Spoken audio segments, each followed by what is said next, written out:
भारत पाकिस्तान दोनों आजाद हुए एक साथ, और दोनों ने शुरुआत करी थी एक साथ, किसके साथ? लोकतंत्र के साथ। पाकिस्तान में चला क्या? क्यों नहीं चला?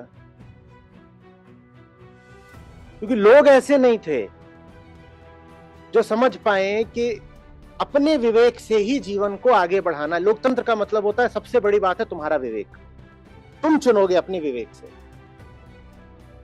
पर अगर लोगों के मन में बात बैठा दी गई हो, नहीं साहब मुझसे बड़ी ताकत तो बाहर है और वो जैसा बोले वैसा ही होगा। यूरोप में जितने राजा होते थे, चाहे फ्रांस के हो, जर्मनी के हो, ब्रिटेन के हो, सबके सब क्या बोलते थे? सबसे बड़ी ताकत गॉड की है, and the king is the representative of the God.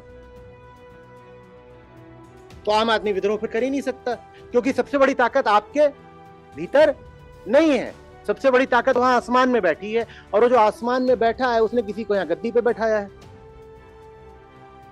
तो फिर आम आदमी विद्रोह कैसे कर सकता है? इसीलिए यूरोप में भी क्रांतियां तब हो पाई जब पहले आम आदमी को भरोसा दिलाया गया कि बेटा तुम्हारी चेतना से बड़ी कोई ताकत नहीं है।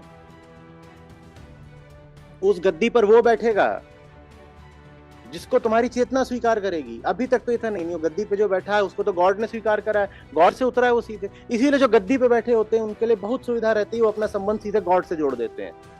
फिर आम आदमी विद्रोह नहीं कर पाता। गद्दी और गॉड इतिहास में हमेशा साथ साथ चले हैं।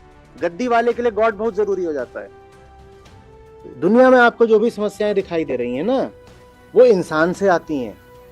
वो इंसान कौन है? वो इंसान हम हैं। इंसान को ठीक कर दो तो बाहर जो कुछ भी बुरा है वो ठीक हो जाएगा। क्लाइमेट चेंज बुरा है, कहां से उतरा है? स्वर्ग से उतरा है क्लाइमेट चेंज? किसी देवता का प्रकोप है क्लाइमेट चेंज, या इंसान की मूर्खता है क्लाइमेट चेंज? हमें इंसान की मूर्खता दूर करनी है ना।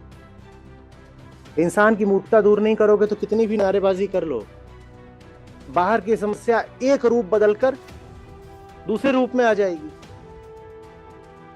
बल्कि आप भीतर की समस्या सुलझाओ तो कुछ सूरमा आकर आपत्ति करते हो, कहते हैं अरे क्या बस बात ही करते रहोगे, चलो कुछ करके दिखाओ।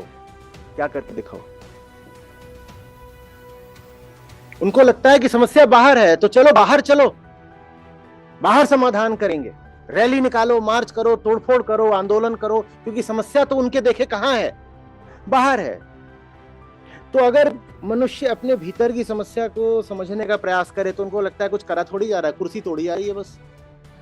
कुर्सी नहीं तोड़ी जा रही, दुनिया की सारी समस्याएं यहां से शुरू हो रही हैं, उनको हम यहीं पे सुलझा देंगे, बाहर पहुंचेंगे ही नहीं।